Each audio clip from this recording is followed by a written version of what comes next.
Bienvenue dans Poker Builder. Aujourd'hui, on parle d'un sujet qui fait perdre beaucoup d'argent aux débutants, les mains dominées. Et plus précisément, pourquoi des mains comme As-Valet et Roi-Dame peuvent coûter cher. Quand on débute, As-Valet assorti ou non, Roi-Dame, ça fait envie. On se dit, j'ai une belle main, je peux te toucher une top paire, donc je vais souvent gagner.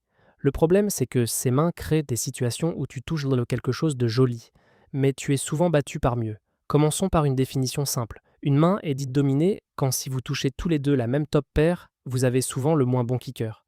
En clair, vous avez la même paire principale, mais votre seconde carte est plus faible, donc vous perdez au showdown. Exemple classique, tu as As-Valet, ton adversaire a As-Roi. Le flop tombe As-7-2, tu as top paire, lui aussi, mais son kicker Roi bat ton kicker Valet. Résultat, tu peux perdre un gros pot en ayant l'impression d'avoir touché. C'est ça le piège. Les mains dominées ne perdent pas parce qu'elles sont injouables. Elles perdent cher parce qu'elles font des mains assez fortes pour s'accrocher, mais pas assez fortes pour être vraiment devant.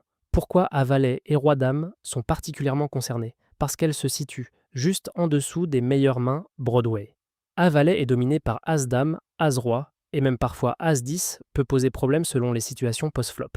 Roi-Dame est dominé par Roi-Roi, As-Roi, Roi-Valet dans certains spots, mais surtout par As-Roi et Roi-As n'existe pas. Donc disons plutôt, quand tu touches Roi sur le board, tu te retrouves souvent face à As-Roi, Roi-Roi, Roi-Dame supérieur n'existe pas, mais tu peux être dominé par Roi-Roi et As-Roi. Et quand tu touches Dame, tu peux tomber sur As-Dame, Dame-Dame. Roi-Dame n'est pas dominé par Roi-Dame évidemment, mais très souvent les ranges fortes contiennent As-Dame et Dame-Dame. L'idée à retenir, ces mains font souvent top pair avec un kicker moyen, et c'est exactement le type de main qui perd de gros pots contre les ranges serrées. Passons à l'exemple obligatoire, très concret. Tu es au bouton avec As-Valet off-suite Aljo. Un joueur UTG ouvre, donc le premier à parler pré-flop dans une table 6 max ou 9 max, peu importe. UTG représente une range plutôt forte et plutôt serrée. Une range UTG standard, pour simplifier, peut ressembler à paire, 77 et plus, As fort, AQ, AK, Broadway solide, KQ suited, parfois Ages. Tu décides de payer avec Ajo. Le flop vient. As 8-3 Rainbow, tu es content, top paire. Sauf que dans la range UTG, il y a énormément de As-Roi et As-Dame, et ces mains te dominent. Donc tu as top paire, mais très souvent tu es derrière. Maintenant, imagine la suite typique. UTG, c'est bête. Tu payes parce que j'ai top paire.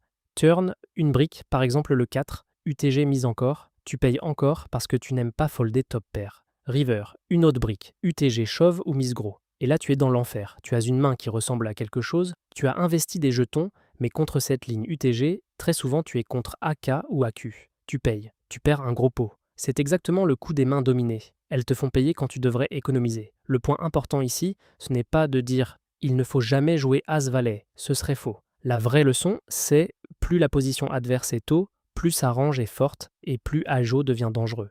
Alors quelles sont les solutions? On va les organiser en 3 idées simples. Position, prudence hors position et capacité à lâcher. Première solution, jouer plus tard, donc privilégier la position. Ajo et Kakyo deviennent bien meilleurs au cut-off et au bouton, surtout quand personne n'a ouvert avant. Pourquoi? Parce que si tu ouvres toi-même, tu contrôles mieux les ranges en face. Les joueurs qui te défendent ont souvent des mains plus faibles, et tu vas dominer plus souvent que tu ne seras dominé.